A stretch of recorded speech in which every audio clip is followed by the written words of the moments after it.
haunitz esker, etorri zareten guztioi, eta denontzat gure agur beroena.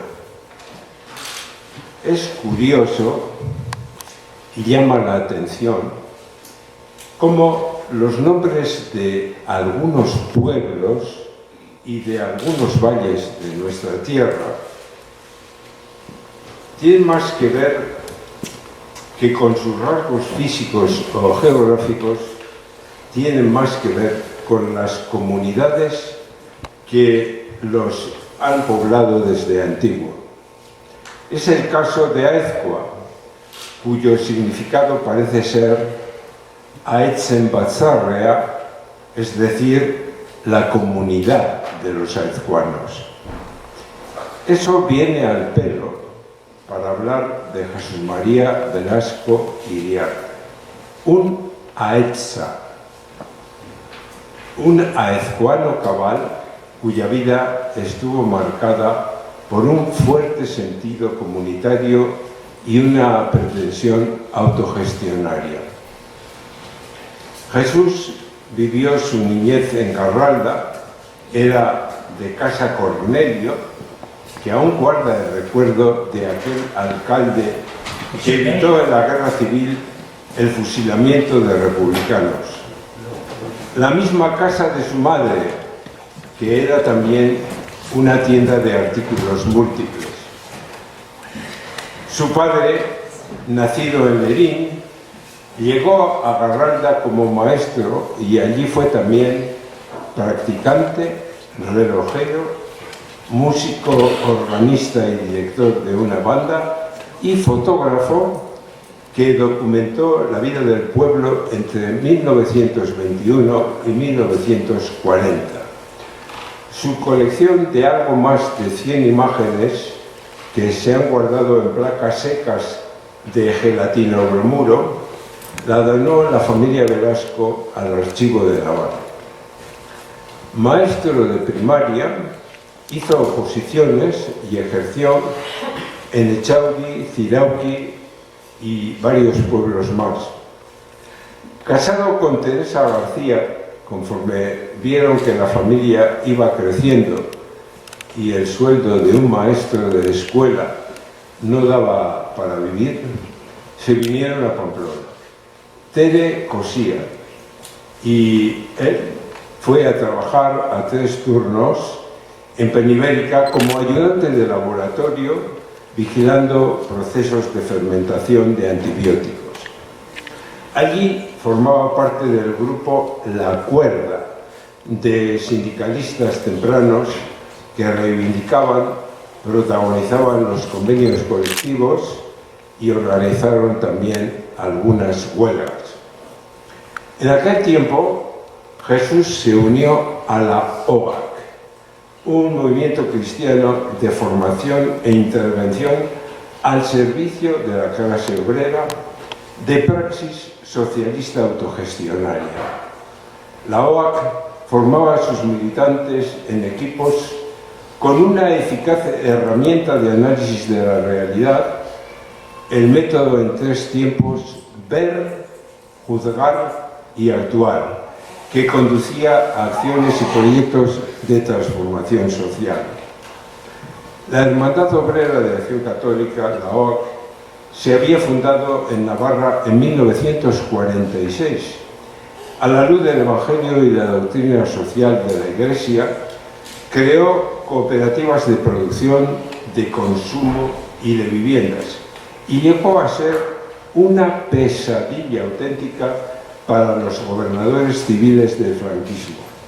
Cuando llenaba el frontón Labrit de trabajadores el día de San José Obrero, que fue el antecedente para la recuperación del prohibido 1 de mayo, o cuando un grupo avispado y comprometido aprovechó las grietas de la ley franquista de régimen local para entrar en el Ayuntamiento de Pamplona y desafiar al sistema y desafiar también al poderoso grupo local de constructores promotores. Una tesis doctoral de Zuriñe Sainz que hoy no nos puede acompañar porque recientemente ha muerto su padre, ¿es así? Pues hace 2 semanas. Una tesis, digo, de Zuriñe ha estudiado aquellos 12 años de democracia municipalista avanzada que se vivió en el Ayuntamiento de Pamplona desde 1967 a 1979. Aquella praxis política entre ayuntamiento y pueblo del grupo de los concejales sociales de Pamplona. Viven todavía y están entre nosotros como robles añosos, vitales, lúcidos, Javier Erice y Jacinto Martínez Alegría.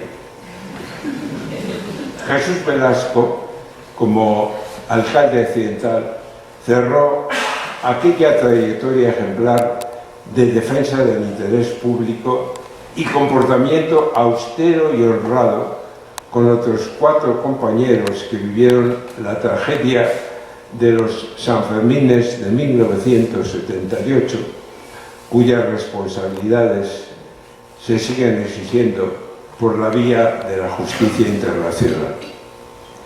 No es difícil hacer un retrato de un hombre cabal como Jesús Velasco, que era, como dice el marido de Elena que está aquí, como decía Miguel Ángel Muez, un hombre tan bueno como el pan de pueblo. Sus hijos e hijas le recuerdan, cuando hablas con ellos y ellas, le recuerdan cariñoso, familiar, acogedor, respetuoso, generoso, muy activo, afectivo, buen conversador, de carácter firme, pero siempre coherente. Viven sus recuerdos de niñez, con mucha gracia y alegría lo viven. Aquellas anécdotas de un tiempo de escasez y frigorífico sin yogures, porque el presupuesto no alcanzaba. No alcanzaba ni para ir al circo en San Fermín, pero el padre les decía que no había que ir al circo, porque allí se cogían pulgas. Lo que no impedía que Jesús Velasco se sacaba de alguna parte escondida entradas para ver al Delfín Flipper en las barracas, o para celebrar, esto era lo más divertido, la fiesta del jamón, con un pernil que él guardaba bajo 7 llaves en una escondida alacena de casa y que de repente sacaba y recorría procesionalmente todos y cada uno de los cuartos de la casa con música, todas las habitaciones, hasta llegar al momento de consumirlo familiarmente. Sus compañeras de la penicilina, alguna hay por ahí, compañeros, cuentan que Jesús siempre estuvo al lado de los trabajadores, luchó por mejorar las condiciones de trabajo y jamás fue pelota de los directivos. Félix Ortega, que creo que también está por ahí, su amigo y profesor de artes plásticas durante más de 30 años, dice que Jesús Velasco dibujaba muy bien, pero además pintaba, modelaba, grababa, esmaltaba, como Picasso, vamos. Pero lo que más le iba era lo constructivo. Estaba abierto a toda novedad, le admiraban los avances de las ciencias aplicadas, era amante de la filosofía y de la historia del arte, sobre todo desde que hizo una, para él, memorable visita al Museo del Prado. Lamentaba Jesús los destrozos humanos que produce la economía neoliberal, gozaba con la fiesta y saboreaba la buena comida y muy despacio las copas de Oporto que le ofrecían en el taller de Félix. Sus convecinos, también estamos unos cuantos aquí, de la cooperativa Gure Biltzar de Ermitagaña, que él promovió, no olvidamos su afán por dar vivienda digna a precio accesible y llenar de vida y convivencia los espacios comunes. Era el amigo de la reunión festiva, el conversador ideal en nuestras plazas o en la cola de la tienda. Le hemos visto envejecer y llevar con entereza la soledad de su viudedad y el rigor de su enfermedad. Había que caminar, sonreír y coloquiar. Solo le escuchamos una queja bastante repetida. ¡Qué putada es eso de ser tan viejo! Jesús dejó bien escritas sus últimas voluntades, que su familia viene cumpliendo. Las tiene ya casi enteramente cumplidas, pero le falta una cosa: culminarlas este solsticio de verano. Él quería que una parte de sus cenizas vayan a reunirse con los restos de su mujer, Tere, en el cementerio de Garralda, y otra parte se lleve al Monte Corona, que es Muga con Oroz Betelu, un día de viento sur, que sople suavemente y las disperse no hacia Oroz, sino hacia su pueblo, hacia Garralda. Y hay un mandato muy caprichoso del padre Paracoldo, y es que mientras se sube con las urnas por el camino largo y se llega allí arriba, ha de tocar la gaita. No sé cómo se lo va a montar Coldo, supongo que iremos haciendo paraditas, ¿verdad? Bueno, tocará en la cima hermosa y despejada, y a ratos también por ese recorrido precioso que pasa, yo no lo olvido nunca, por Bidausi. Bidausi es uno de los paisajes más hermosos que hay en Navarra. Es un paisaje cercano al mismo pueblo, que está lleno de prados cerrados con avellanedas y tapiales de piedra, donde parece haberse detenido el tiempo. Bueno, yo creo que harán muy bien, los veo ahí, a los cuatro, harán muy bien Maite, Pepa, Coldo, Valentín, toda la familia Velasco y los apegados, si recuerdan allá arriba al padre, al abuelo, que pasó por este mundo ligero de equipaje, con estas palabras en euskera sobre su mínimo ajuar vital que a él tanto le gustaban y que le escribisteis en la esquela. Dicen así: abarkak oñetan, txapela buruan, bizkarra rua gorputzean, hau nire apaindura guztia.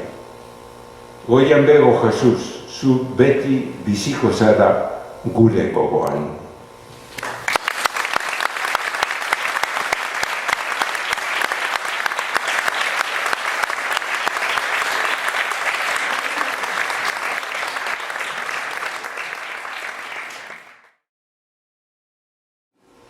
Hoy recordamos, como se ha dicho ya repetidamente, pues a Jesús, y recordamos también a sus amigos, que nosotros le llamamos los tres mosqueteros, compañeros de compromiso municipal. Tampoco nos olvidamos del resto, como dice que está aquí, que ya luego lleguemos también mostrando la imagen. Aquí tenemos a Jesús, muy serio ahí, ejerciendo de alcalde, ¿no? Un alcalde discreto, que como decía Pablo, su tarjeta decía alcalde accidental, ¿no? Tengo una tarjeta ahí por ahí guardada. Los conocían pues como los concejales sociales y tenían un compromiso ético al servicio de la ciudadanía, que yo creo que se resumía en el título de aquel libro famoso, ¿no? Que con otros compañeros editaron, en la editorial El Ayuntamiento y Pueblo, ¿no? En este libro, nada más empezar a leer el libro, viene ya una proclama, ¿no? El suelo urbano es de la sociedad que lo habita, el suelo agrícola de la comunidad que lo trabaja. Yo creo que ahí está resumido, ¿verdad?, toda su filosofía y entrega. Una de sus preocupaciones fue el transporte público. a Villavesas en aquel momento, 4 Villavesas que habían de aquí para allá, pero también se estaban creando nuevos barrios y se creó, pues gracias al impulso de todos ellos, pues la COTUC, la cooperativa de transporte, que hoy en día pues ya ha desaparecido, ¿no? Fue algo importante en aquel momento. Un problema muy gordo pues era de las viviendas. Después de haberse hecho las viviendas de la chantrea y pues resulta que había mucha gente que no tenía vivienda y había unos solares por ahí, por San Juan, por toda aquella zona, y desde el ayuntamiento se fomentó el cooperativismo y ahí tenemos una serie de cooperativas como la de Mitagaña y otras más que fueron también producto de su trabajo y de su empeño, ¿no? En esta planificación urbanística de aquella zona pues nos encontramos con Imenasa, aquella fábrica que hay allá de metalúrgica, que ya estaba, digamos, pues un poco obsoleta y que había que eliminar de allá. Bueno, pues se creó el parque que necesitaba la zona porque hay muchas personas por metro cuadrado y pocas zonas verdes, y se consiguió hacer el parque de Yamaguchi, ¿no? Que yo creo que se podía haber entrado en la especulación. Yo me imagino que otros concejales de aquellos que eran constructores y tal, lo habían planificado de otra manera, habían hecho más casas allá, pero bueno, se consiguió hacer el parque, y yo creo que es una cosa muy importante, ¿no? Los intereses de la ciudadanía pues se antepusieron, ¿no?, a la especulación. Este era el carácter de todos estos compañeros que trabajaban ahí en el ayuntamiento. El euskera también fue una preocupación muy importante y yo creo que la semilla que ellos pusieron germinó en una primera ikastola municipal que hoy en día está ahí bien floreciente y otras más que se han ido haciendo después, pero las primeras fueron aquellas. El río San Pedro, los que ya somos ya que hemos ido a bañarnos hacia arriba, ¿verdad?, algunas veces el chaval, y las piscinas que había en aquellas piscinas, pues eran los únicos recursos que tenía Pamplona para la gente pobre, ¿no? Ahí estaba la caseta que de chucherías, ¿no? Estaba luego un tiempo ahí oxidada y descuajeringada, ¿no? En 1970 privó las instalaciones deportivas, ¿no? El tenis, el club, tal, la Raina, pues claro, iban los que tenían pasta, pero había mucha gente que no podíamos ir. Y entonces, con gran esfuerzo, se consiguió hacer las piscinas públicas de Arrasandi. Que hoy las ves ahí, parece algo natural, pero había que ponerla en marcha, ¿no? Y allá iban ellos con sus probetas y tal de noche, los sábados a ver cómo estaba el agua, ¿no?, el pH y todas esas cosas, ¿no? 12 años al servicio que estuvieron todos estos sin cobrar, claro, con los sueldos que tienen hoy los alcaldes. En fin, eso es otro logro. El compromiso de Jesús con Donapea, bueno, yo creo que fue hasta los últimos días con sus cartas y tal, ¿no?, pretendiendo que no lo arrebatase el Opus Dei, y ahí está todavía ese problema candente, ¿no? Bueno, el centro de la mujer de Andreice, pues también fue un logro. Realmente ya había otros compañeros y compañeras trabajando en aquellos tiempos, desde los años 60, ¿no?, el colectivo Alay, ¿no?, los centros de cultura popular, que bien conoce Javier, ¿verdad?, Andreice, y yo creo que iban todos al mismo ritmo trabajando, ¿no? Y aquí también hago un homenaje a todos. Andreice lo parió, dice. Ya. Un parto bueno. Entonces, entre todos estos concejales, pues echaron un cable y se consiguió que tuviesen unas instalaciones, un local, ¿no?, en la chantrea, que luego más tarde ya ha sido en el 89 fue absorbido por la subvidea y ahora es algo que lo vimos como muy normal, pero en aquellos tiempos que luego ya vimos cómo los procesaron, pues, aquí tenemos aquel ayuntamiento y bueno, hemos señalado ahí con verde a los 4 últimos, que no quiere decir que sean los más importantes, fueron los últimos y los que aguantaron ahí hasta el final, porque por diversas razones pues unos fueron dimitiendo, los últimos, pues Petayo Villerice, que me parece que en julio, ¿no?, fue cuando dimitisteis, y bueno, no vamos a hablar de los problemas de las viviendas y el juicio y todo eso, porque para eso yo pensaba que ya Zuriñe iba a hablar, pero bueno, lo importante aquí es dar un repaso así un poco general y recordar a todas estas personas que trabajaron en el ayuntamiento en aquellos tiempos, hasta el 78, ¿no? Un momento muy especial fueron los Sanfermines del 68, como hemos comentado. Ahí vemos a Jesús diciendo: se ha suspendido la corrida, ¿no? Se acabaron las fiestas de San Fermín. Ahí tenemos a Miguel Ángel también, vigilante también. Fue un hecho muy importante, trajo sus consecuencias. Los gobernadores, tanto civil como militar, se enfadaban bastante. Había que frenar a la policía, había que atender a toda Pamplona ante aquel crimen. En fin. Luego se reanudaron las fiestas de septiembre y aquí los vemos de paisano, sin chistera ni nada, desfilando por ahí. Jacinto luciendo esas corbatas de colores que lleva siempre. Bueno, unos Sanfermines populares. Y bueno, los disfraces y fraile de la chistera no figuraban en el código ético de estos concejales en aquellos tiempos. Esta foto me parece que es de 1800, es 8 años después. En fin, aquel ayuntamiento social en el que estaban estos amigos, pues se fue desmoronando en el sentido de participación ciudadana, de cercanía. A partir del 78 ya no será todo Pamplona ayuntamiento. Ya no ha habido aquellos plenos en los que tenían que poner megafonía en la plaza del ayuntamiento para que todo el mundo escuchase los plenos y los oía con atención. En aquel momento pues hicieron un manifiesto que no lo voy a leer ahora porque es bastante, pero fue muy importante, en el que hablaban de toda su trayectoria desde el 67 hasta el 78, ¿no? Y cómo pretendían que ese legado que ellos habían trabajado con tanto interés unos y otros, y habían negociado tantas veces y habían discutido entre ellos también mucho, pero que al final tenía sus frutos, pues viene reflejado en este manifiesto, que si queréis tenemos alguna copia por ahí, salió en el Leguín de septiembre, en fin. Y bueno, ya por acercarnos a otras fechas ya más recientes, pues tenemos un tema muy importante en el que todos ellos, y sobre todo también Jesús, ¿no? Y Miguel Ángel, todos trabajaron bastante bien en el tema de la Plaza del Castillo, ¿no?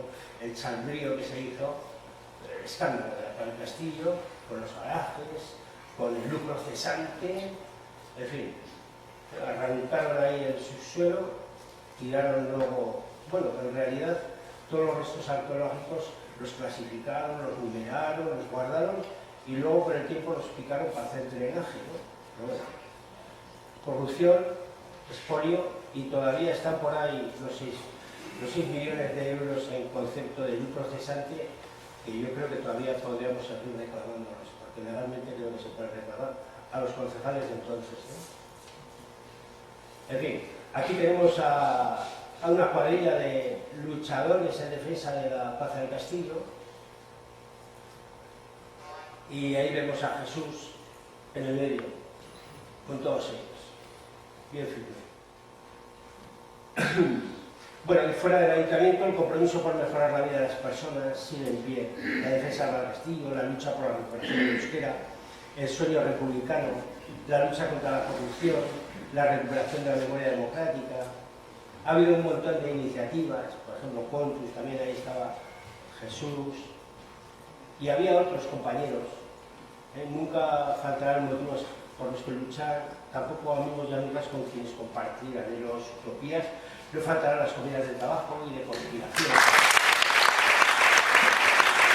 Ezin garaia abesterako bat, urretxin dorrak eta zozo beltza, ospatuko dute. Neskaliraiak posesoratzen, ta maitabeen bihotzak irten. Ezin garaia abesterakoa, zozo beltzaren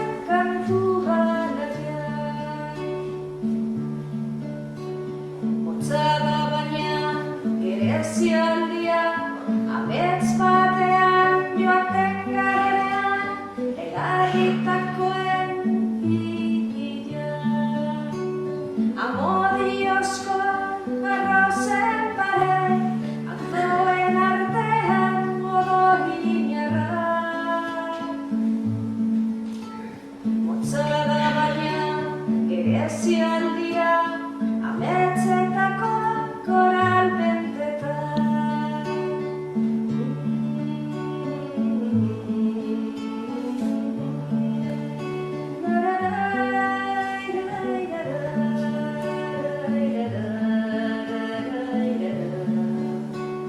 Gerezien garaian zaldenean, amodioren penen beldur bazara, edertasuna zaiet. Beldurez naizenez sufritu gabe, egun bat ere ez dut biziko. Gerezien garaian zaldetenean, zeude amodio minez. Gerezien garaian maitatuko dut, zendatu gabeko zauria baita, ene bihotzean. Zorionen aurrean ekaini harren, ezingo nuke ene niña baren. Gerezien garaian maitatuko dut, ene bihotzeko oroitzapena.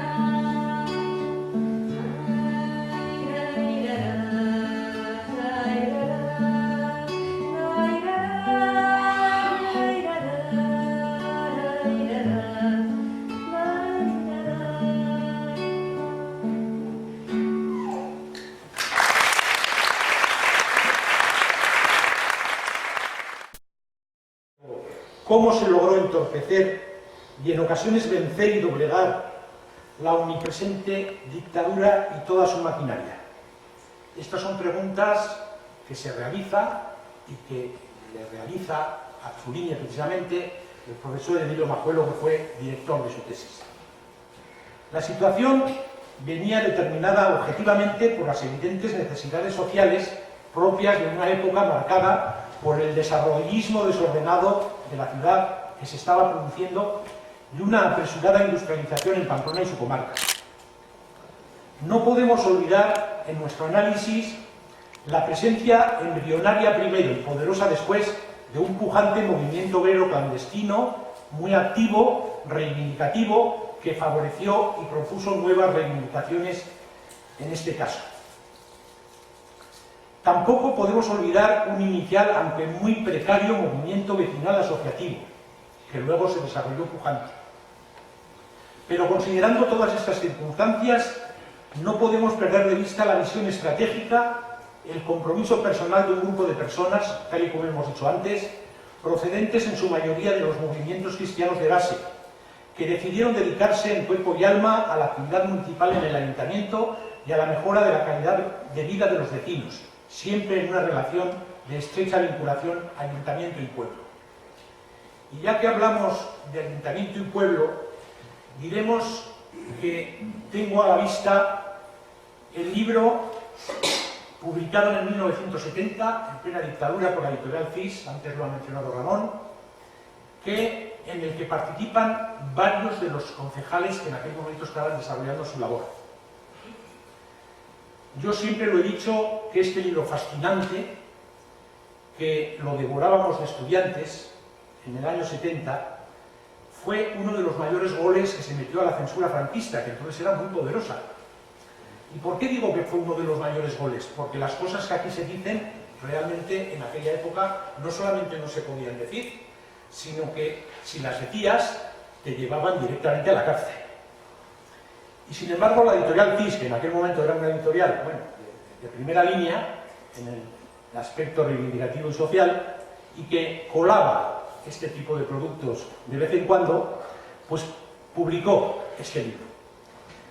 Este libro que está aparentemente caracterizado por una candidez, una ingenuidad, una especie de cándida inocencia, pero que es verdadera dinamita para la época. Por ejemplo, ya la propia presentación es toda una declaración de intenciones. Dice que hay que cambiar las cosas, dicen, y dice, para ello bastaría poner en práctica un viejo axioma ya admitido en la filosofía de nuestras leyes. Es mentira, las leyes no admitían esta filosofía, pero bueno. Pero no en su articulado, claro que no. El suelo urbano es de la sociedad que lo habita, el suelo agrícola de la comunidad que lo trabaja, casi nada. Es decir, eso es tanto como proclamar la propiedad pública del suelo, cosa que entonces era efectivamente una utopía, y decir que la tierra es para el que la trabaja, cosa por la que hubo nada menos una guerra. Este libro se convirtió, como digo, en el Santo Enseña, en una especie de manual de instrucciones donde se habla de todo, fundamentalmente también se habla de la manera que había, de las prácticas que había que utilizar para presentarse a las elecciones municipales de la época, por el tercio familiar, etc. Pero dentro de este libro quiero resaltar algunas de las cosas que aquí se dicen, que forman parte de la filosofía con la que estas personas actuaron y por la que guiaron sus pasos en el ayuntamiento. En este libro podemos ver cosas como las siguientes. El diálogo ayuntamiento-pueblo era el primer objetivo y casi único que quería fijarme, al igual que mis compañeros de candidatura. Todo lo demás surgiría de este diálogo o no tendría razón de ser. Un concejal puede perder todas las votaciones, lo que no puede perder es la fe en el pueblo y el contacto y la visión de la realidad. No hay acción municipal que merezca la pena si no es cauce de diálogo y participación del pueblo en las tareas del ayuntamiento. Hay que hacer llegar al pueblo la idea de que la ciudad es suya, que el ayuntamiento debe estar a su servicio, que si la piratería del suelo es posible gracias a la presión, no menos presión puede ejercer un pueblo dispuesto a recuperar los hitos que se le han usurpado. Lo que sí ha pretendido es descubrir a los eternamente administrados, que también pueden ser administradores.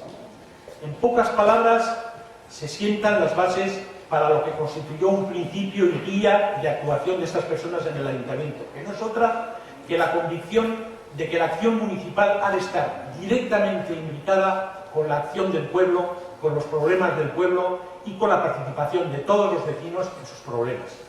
Aquí tenemos a que fue alcalde en momentos duros de aquel momento, Javier Erice. Javier Erice tiene una frase que dice que toda la ciudad sea ayuntamiento. Y así lo expuso y así lo dijo. Pero no es que lo expusieran, es que lo practicaron.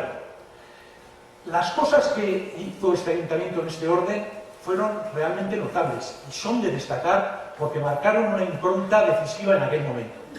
En primer lugar, hay que resaltar todo lo que impulsaron el movimiento vecinal, las asociaciones de vecinos, entonces embrionarias, entonces empezaron a desarrollarse, fueron canal de participación con el ayuntamiento. No solamente se asistía a los plenos, cosa que antes era inimaginable, sino que en muchos plenos se utilizó la megafonía porque la gente, al no caber en el salón de sesiones, se iba a la plaza y desde la plaza seguía las sesiones. En momentos puntuales llegó a haber en aquella plaza hasta 6.000 personas. Y ni hacer sacar fotos. Sí. Bueno, hasta 6.000 personas. Hay que decir también que en aquellos plenos se dio cabida por primera vez a algo que hoy todavía cuesta esfuerzo en tratar de conseguir y de presentar, y es a dar voz a las personas con sus problemas delante del pleno. Incluso se llegó a proponer, y esto es algo notable realmente, que la Comisión Coordinadora de Asociaciones de Vecinos tuviera despacho en las instalaciones del propio ayuntamiento y fuera parte en las deliberaciones del pleno. En fin, todo esto que se dice y que hoy parece fácil, hay que decirlo pensando que entonces había una dictadura de por medio. La prensa se hizo en muchas ocasiones eco de estos debates y he aquí que tenemos uno de los principales pilares, dicho en el libro Ayuntamiento y Pueblo, por el que estos hombres guiaron su actuación municipal. En todo esto se implicaron muchísimo y no solamente se implicaron, sino que arrostraron por ello múltiples dificultades, arrostraron procesos, querellas, el tema de las casas de Ibáñez, el tema de la casa de Nuín, en fin, arrostraron todo tipo de dificultades precisamente por mantener este principio incólume como guía de su actuación municipal. Pero tenemos otro de los principios que guió sus pasos. Ese principio, que lo iba a desarrollar más directamente Zuriñe, voy a tratar de hacer mención brevemente a él, es su preocupación del urbanismo. ¿Por qué digo esto? Porque fueron en todo momento conscientes que lo que verdaderamente podía cambiar la ciudad en aquel momento era precisamente el actuar en el urbanismo. ¿Qué era aquello? Aquello era algo desconocido. El urbanismo nunca ha gozado de buena prensa. Nunca ha gozado de buena prensa porque en aquel momento la ciudad tenía, digamos que,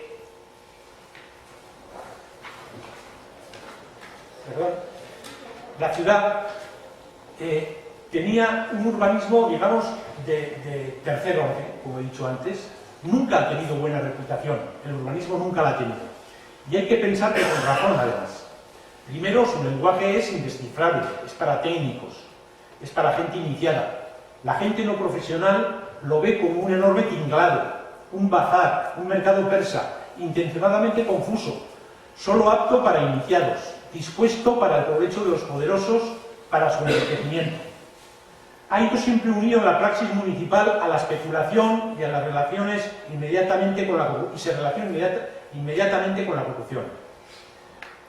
Participa en él como colaboradores indispensables toda una troupe de ingenieros, abogados, arquitectos, sociólogos, geógrafos, urbanistas que se dicen. Y la planificación se convertía en pura retórica. Si esto era así, imaginémonos qué podía llegar a ser en un franquismo que lo impregnaba todo. Bien, López Cristóbal, que fue uno de los concejales sociales y que fue, digamos, en urbanismo el estratega más directamente implicado, de hecho en la comisión de urbanismo participaban todos ellos, pero de una manera más directa, López Cristóbal, inicialmente Muez, Velasco, Vice. En el libro Ayuntamiento y Pueblo llega a decir las siguientes frases. No dudamos en afirmar que entre todos los problemas que pueda tener hoy planteado un ayuntamiento está como problema raíz, como aspecto subyacente, el del urbanismo y concretamente el del suelo. Y sigue diciendo López Cristóbal. Antes de nuestra llegada al ayuntamiento vimos cómo la ciudad como núcleo central, al igual que en tantas otras capitales españolas, estaba constituido por la parte vieja, que rotas las murallas se habían extendido ordenadamente en un primer ensanche y posteriormente en un segundo, estaba creciendo precipitada y desordenadamente en las zonas llamadas de cooperativas. La belleza y la armonía del viejo Pamplona estaba dando paso a unos barrios mediocres, incómodos, bloques de fachadas inmensas, sin un solo árbol, calles estrechas, carencia de aparcamientos, falta de escuelas y servicios, bloques densos con grandes bajeras en las que se instalaban industrias modestas. Habían hecho su aparición la cacareada vivienda social. Un incipiente desarrollo industrial había provocado una fuerte inmigración y era necesario edificar. Pero ante tanto desorden urbanístico, con su inerte repercusión en el futuro, una pregunta surgió en nosotros una vez electos concejales. De acuerdo en que la necesidad de viviendas era acuciante, de acuerdo también en que era necesario construir mucho y pronto, pero necesariamente había de ser en esas condiciones. No era posible lograr un hábitat más humano. Fue entonces cuando introdujimos en el ayuntamiento la práctica de la ley del suelo. Y hay que decir a esto que de qué manera se introdujo esta práctica. Se volvieron locos. La verdad es que no sé cómo aquello fue posible, pero enseguida empezaron a hablar de planes parciales, de zonificación, de viviendas en régimen cooperativo, de propiedad pública del suelo, etcétera, etcétera, etcétera. Yo tengo oído directamente a Miguel Ángel Muez el decir que en un momento determinado los especuladores han huido de Pamplona y se han escapado a la comarca. Ahora lo que hay que hacer es establecer unas normas urbanísticas comarcales para evitar que la especulación vaya a la comarca. Y así lo hicieron, y actuaron en planes en la comarca, y aprobaron unas normas subsidiarias para la comarca de Pamplona para evitar la especulación.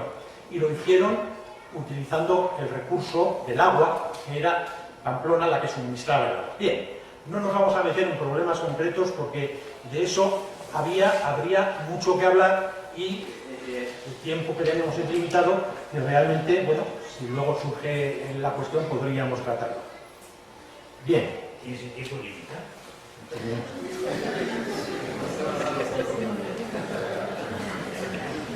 Bien.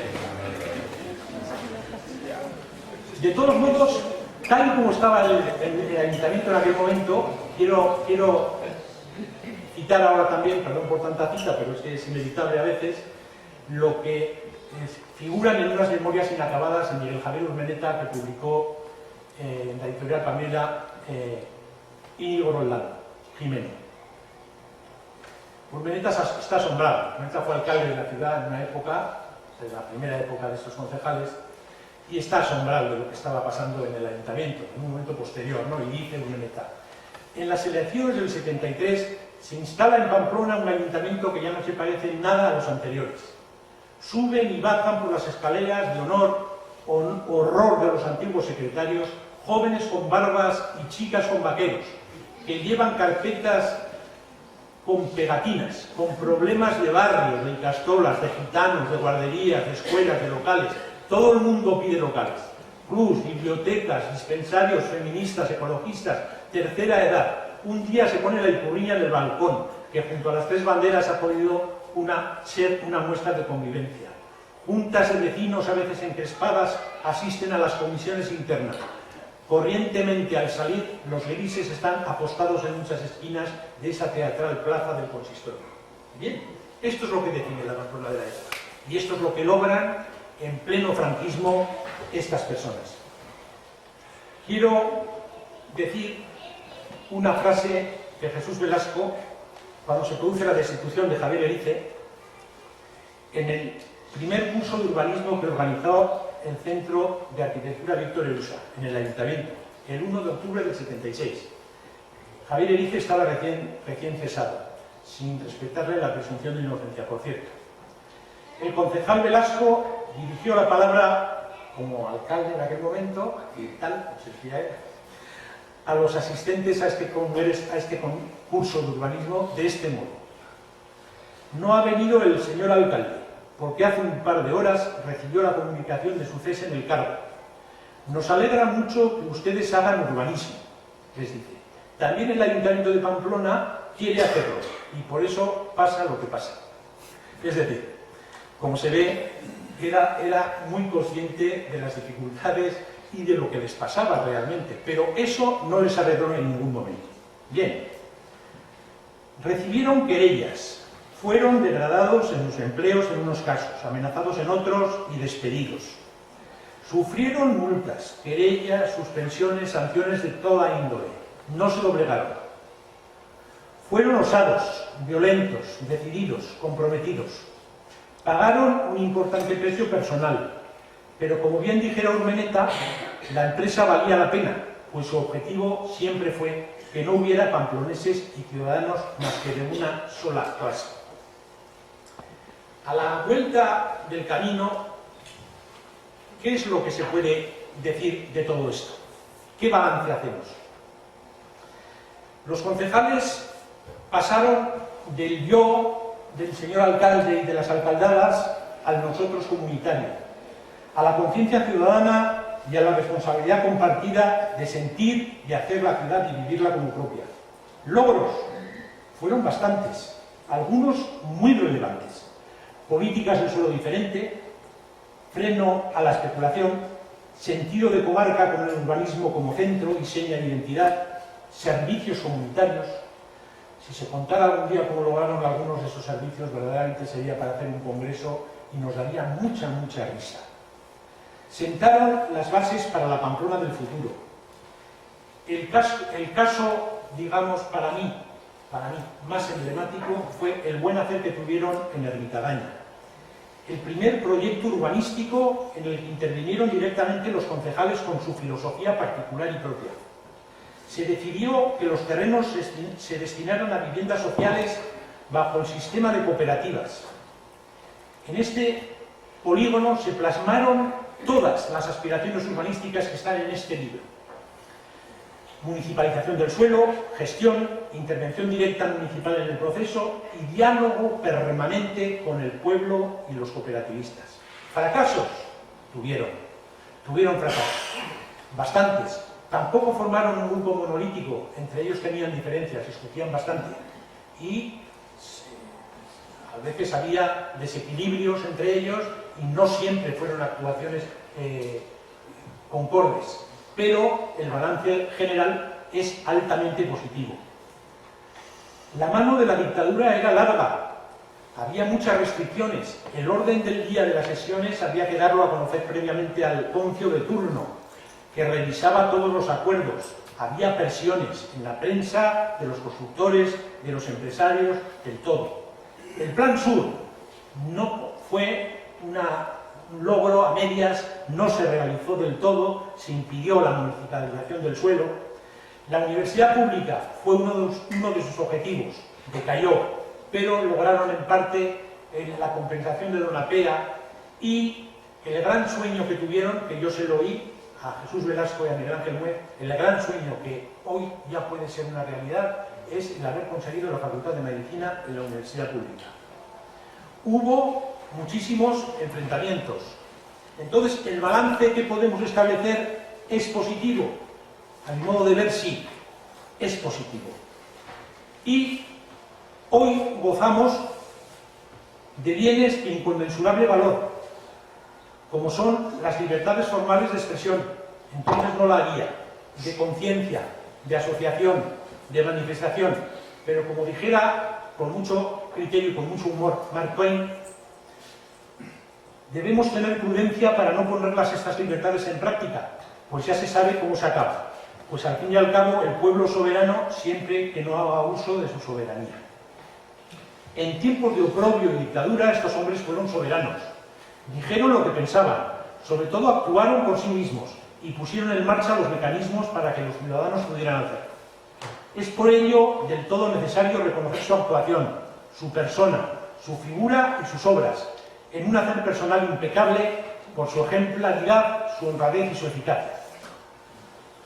Hablamos, sí, desde una nostalgia que nace de un tiempo presente en el que la realidad figura gris y vacía tantas veces, pero tratamos de recuperar el hilo de la memoria, recuperando esta obra y este legado.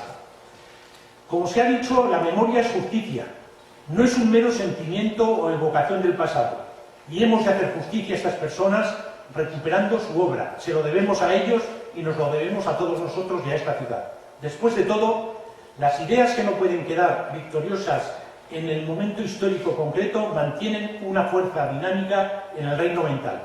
Los ideales no cumplidos a menudo resultan ser los más imbatibles y pueden continuar trabajando como fermento para las generaciones siguientes que nos han de ir relevando.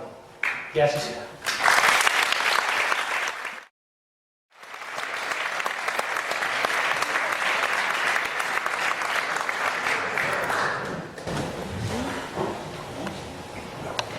Oyendo lo que se ha dicho hoy, pues tengo la sensación de que éramos una especie de perros verdes, unos tipos rarísimos que aparecieron allí o aterrizaron ayer, nadie sabe cómo. Bueno, yo creo que éramos exactamente igual que todos, igual que los de ahora, seres humanos que nos tocó en aquel momento jugar ese rol, y que nos unió un planteamiento que era muy claro, que sigue hoy, que yo creo que seguirá toda la vida siempre, y que entonces no existía. Que era que existe ayuntamiento, pues porque hay vecinos. Que si no hay vecinos, pues no debe de haber ayuntamiento. Entonces lo que no puede ser, como está pasando ahora de alguna manera, es que el ayuntamiento sea propiedad de unos pocos de una ciudad. El ayuntamiento es de todos, de tal manera que en aquellos días, en aquella época, se durmió en salones del ayuntamiento porque había unos vecinos que tenían unos problemas. Se sentaban en las alfombras a hablar, a conversar o a hablar de los problemas que tenían, porque no eran las alfombras nuestras, sino eran las alfombras de los vecinos. La realidad es que todos, la inmensa mayoría de los que estábamos en ese grupo, que por cierto, para hacer reír, no nos llamaban sociales, sino nos llamaban los elementales, tampoco admitíamos que éramos rojos, nosotros siempre decíamos que éramos rollos. Entonces, bueno, la labor que teníamos nosotros clarísima al verlo, había vecinos, vecinas, en todo el casco viejo, que hacía 6-7 años que no habían salido nunca de sus casas, ni podían salir. Había que crear una estructura o algo que facilitase el que esas situaciones no se diesen. Había problemas y problemas y problemas que se intentaban resolver sin que aquellos puestos de concejales fuesen puestos de trabajo, remunerados. El único que ganaba dinero era yo, que ganaba 61 euros mensuales. Los demás no cobraban nada, metían horas a punta de pala, sin pensar nunca en nada más que lo que había que hacer.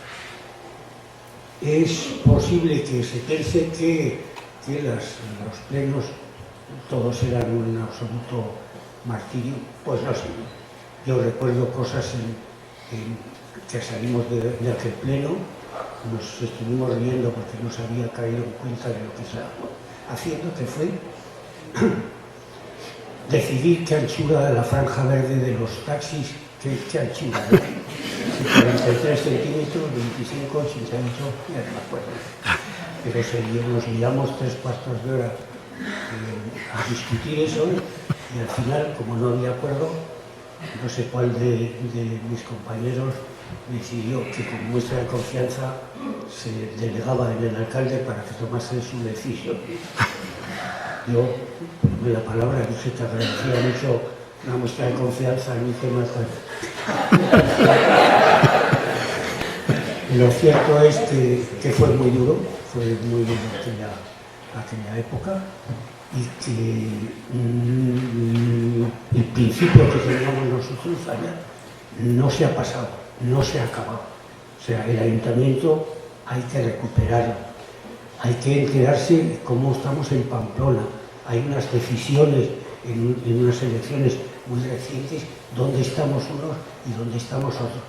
Pero pase lo que pase, si sea lo que sea, yo creo que lo que no hay que olvidar nunca es esa frase que he empezado hablando, que es: hay ayuntamiento porque hay vecinos, y si no hay vecinos, pues no debe haber ayuntamiento. Gracias.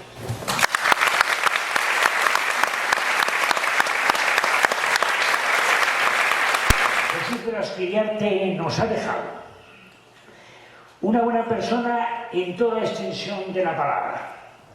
Jesús quiere decir Salvador, a que os leía.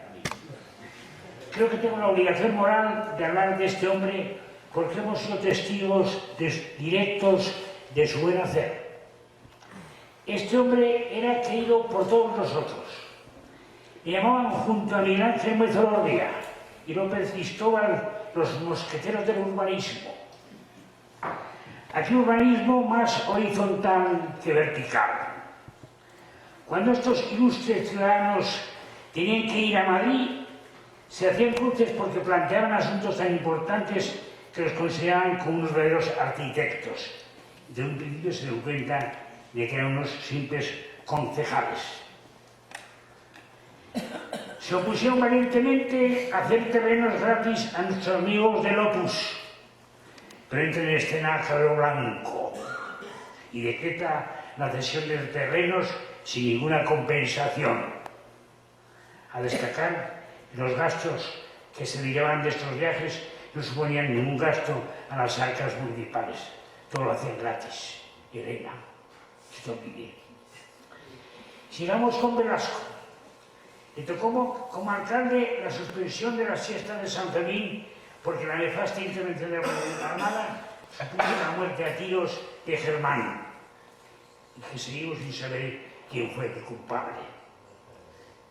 Como responsable fue un número, no hay nada que hacer, ya que los números son infinitos. Silencio absoluto de aquellos eventos. Mi amigo Velasco y un servidor de ustedes Tuvimos una rueda de prensa en las escaleras de Rueda de Toros. El entonces alcalde socialista, Bantuz, no contó para ser alcalde. No contó para ser alcalde con votos de... bueno, contó con los votos de Herri Batasuna y adoptó un miserable silencio. Mis amigos de Herri Batasuna adoptaron el mismo silencio. Ver para creer. Martín Villa tengo entendido que ha sido condecorado por los servicios a la patria. Al alcalde Velasco, los presidentes de las peñas le pedían de rodillas que presidiese la corrida del 7 de julio vestido de gala como es tradicional. Diego de Velasco no presidió la corrida. Uno de los grandes problemas que tuvimos con el resto del ayuntamiento fue el frac. Nosotros dijimos que no nos poníamos frac y que íbamos de paisanos, si querían con corbata, traje oscuro, pero de frac no. Y el año 78, antes de los Sanfermines, se celebra, es costumbre celebrar una cena o comida con las peñas de los presidentes. Y yo fui a la comida con el maestro Nave y al final de la comida, en el diálogo, me dicen, oye, mañana de San Fermín presidirás tú la corrida. Y le digo, pues sí, pero de frac no. Y automáticamente me dijeron todo el mundo, o presides de frac o no presides. Y no me dejaron las peñas presidir. Me alegré muchísimo porque no pensaba presidir, ¿verdad? Pero vamos, ellos se opusieron, o presidía de frac o no presidía. O sea, la persona es el uniforme el que representa el frac. Y el día con el Río Bravo tuvimos cada broncado, por el frac. Pero no nos pusimos nunca, ni nos hicimos. Además, ahora el frac lo tienen ya, en cuanto son elegidos concejales, lo tienen preparadito, ¿no? Entonces teníamos que comprarlo nosotros o pedirlo prestado, ¿verdad? Que no, vamos, que no nos ponemos reyes. Sí, pero que yo sé quién lo pedía Pero la prestado. prensa entonces hubo... Déjame el frac, las vamos a cucarachas ver la y las no sé qué, ¿no? Los carabajos. Bueno, además no estaba, yo creo, el horno paraguayo, de ponerte ahora un frac y un cacharro de para allí, ¿verdad? No. Había otras preocupaciones, yo creo. Hombre, Cuando veis del gobernador no es que le llamase una vez, sino que es que llamaba sistemáticamente 5 o 6 veces al día, ¿no? 5 o 6 veces, sí, para claro. decir que la policía qué es lo que tenía que hacer, que dedicar toda la policía a borrar los letreros que ponía preso a Calera o... Oye, mira, yo tomo al cargo de la policía borrando. Y al día siguiente otra vez, o sea, los borradores, pues no. O sea, está el tráfico, están las escuelas, salidas de los colegios, o sea, la policía tiene que estar para otra cosa. alcalde durante un año estuve de alcalde 3 días, pero 3 días horrorosos. Habían pasado, bueno, habían barrido Pamplona y todo el ayuntamiento, con Balimaña, que era el alcalde, se fueron a Madrid a entrevistarse con algún ministro para ver lo que pasaba aquí. Y entonces yo, como primer teniente de alcalde, me quedé de alcalde. Y nada más a las 9 de la mañana me avisan que habían matado a Elcano en la calle Calderería y que iba a ser el entierro después. Hablo con el gobernador y digo, ¿qué? Estaba el cementerio y el ayuntamiento rodeado de grises. La policía entonces les llamábamos los grises, no sé cómo. Eran grises, ¿Eh? eran grises. Eran grises. El uniforme y el cabeza. Ya, luego eran marrones. Y conseguí que el gobernador me garantizase que pues, se podía hacer el entierro. Pero la pregunta del gobernador fue la siguiente. Oye, Velasco, ¿cuándo vuelve Balimaña de Madrid?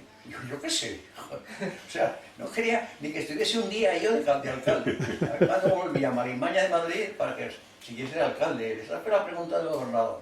Total, que se hizo el entierro, el cementerio se llenó de gente y cuando iban a salir del cementerio no podían salir porque los grises no les dejaban salir, estaba rodeado. Vuelto a hablar con el gobernador, a llamarle de todo y, oye, garantízame que todas estas personas van a salir. Y voy a mandar unos autobuses para recogerlos. ¿No? ¿De acuerdo? Bueno, no se retiraron, se abrieron un poco los grises y fue curioso porque pedí entonces era la Villavesa, que mandase un par de autobuses para recoger a la gente. Y cuando mando el par de autobuses, se me plantan y me dicen, no, nosotros salimos andando. Los autobuses vacíos, claro. Otra. Y lo mejor del ayuntamiento va a ser ratos muy buenos, como sabe Javier, y ratos muy malos, pero lo peor para mí fue suspender los Sanfermines del 78. Eso fue lo más triste y que no creo que ha hecho ni hará ningún alcalde. Y luego, lo más alegre y lo más bonito, los Sanfermines chiquitos del 78, que nos hicimos con 3 corridas. Y el cuarto día cayó un nublado que no se podía salir a la calle. Eso fue para mí lo mejor y lo peor. Después deciros que yo no pertenecía a ningún partido político, y Javier tampoco, pertenecía a la UAC, que es la Hermandad Obrera de Acción Católica. La UAC era una asociación de asamblearia de apostolado en el mundo obrero. Pero no lo dirigía a nadie, o sea, a nosotros nadie nos dirigió, meteros en política y presentaros a las elecciones. Coincidimos, Miguel Ángel Muez, Paco de Guiluz, Miguel Echani y yo de la OAC, que nos presentamos a las elecciones. El franquismo tenía todo bien atado, y claro, pero por ley tenía que dejar en las elecciones un tercio familiar para presentarse la gente. Había un tercio sindical, otro tercio familiar y otro tercio político, los 3 tercios de composición del ayuntamiento. Y en el tercio familiar se presentaron primeramente Miguel Ángel Muez, Miguel Echani y Paco Beiluz. Y consiguieron entrar, se colaron. Y ahí comenzó todo este movimiento que pues, ya lo había repetido y todo eso, pero vamos, lo importante de eso es que eran listas abiertas. A mí nunca me han gustado las listas cerradas. Él va en cabeza, es muy guapo, es rubio, es atleta, y le votan a ese y sale toda la lista y dice, ¡ay va! En esta lista sí está fulano, que este tío si no lo conozco yo, bueno. Entonces las listas abiertas daban la posibilidad esa de tachar por los nombres. Yo salí elegido en 2 legislaturas en listas abiertas. Después, en el libro se dice ya, y quiero recalcar, que el ayuntamiento lo abrimos hacia adentro y hacia afuera. Hacia afuera conseguimos que la prensa publicase los plenos, y hacia adentro que los plenos se llenasen de público, ¿no? O sea, la gente les interesó nuestra actuación. Y como ya ha dicho Javier, no cobrábamos nada. Me acordaré y quiero decir, si tenía el coche aparcado en la puerta del ayuntamiento, hubo una algarada, me pincharon las ruedas y las tuve que arreglar ya por mi cuenta, las ruedas del coche. Nadie me dijo, oye, ¿cuánto te costó? Bueno, esa era la... Después, cuando fui alcalde, cobraba 10.500 pesetas al mes. No lo sé, yo cobraba 10.500 pesetas. Y al mes siguiente, que entró Banduz, se puso 150.000. Un poco más que lo mío, vamos, con el presupuesto que habíamos aprobado nosotros, claro. El último pleno que yo presidí, llevamos al pleno 110 asuntos. Que podíamos haber dejado todo encima de la mesa, ¿no? Pero había que resolverlos. 110 asuntos. Y no sé qué más deciros. Entré en Peribérica y tuve la gran suerte de encontrarme a Miguel Ángel, que nada más y nada menos fue mi jefe. El de jefe, yo de ayudante de laboratorio. Ahí nos conocimos y, repito, tuve la gran suerte. Después no convivimos nada más que 30 años, los dos, en Peribérica, en distintas secciones, en distintos trabajos, pero conviviendo todos los días,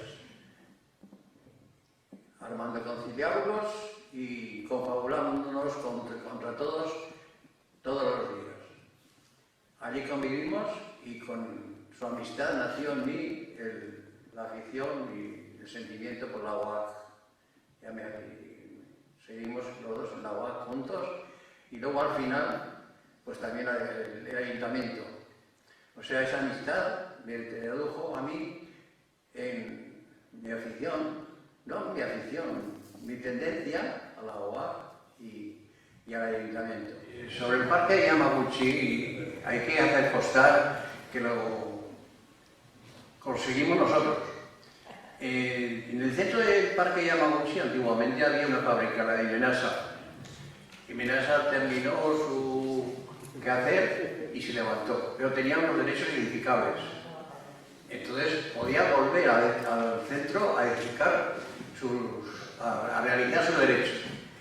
Y un arquitecto que teníamos y que sigue todavía en el Ayuntamiento, Santiago San Martín, nos propuso, dice, ¿y si conseguimos que se quede el parque libre? Pues menuda idea. ¿Y cómo? Y dice, conseguimos que toda la edificabilidad de Huarte y Menasa la repartimos alrededor. Y entonces el parque queda libre. Y eso hicimos. No protestó nadie, no hubo ni un recurso. Y Pamplona tiene Yamaguchi gracias a ese arquitecto Santiago San Martín y nosotros. Un buen día que salíamos del ayuntamiento, cuando estábamos los tres en el ayuntamiento nada más, y habíamos tenido una sesión y salíamos tarde. Y en la calle Mercaderes, a las 11 de la noche sería, una señora se nos acerca, oiga, por favor, ¿dónde está el ayuntamiento? Y usted dice, aquí. ¿Cómo que aquí? Ella, sí, perdone usted, pero el ayuntamiento somos nosotros. Era verdad, porque solamente habíamos cuatro.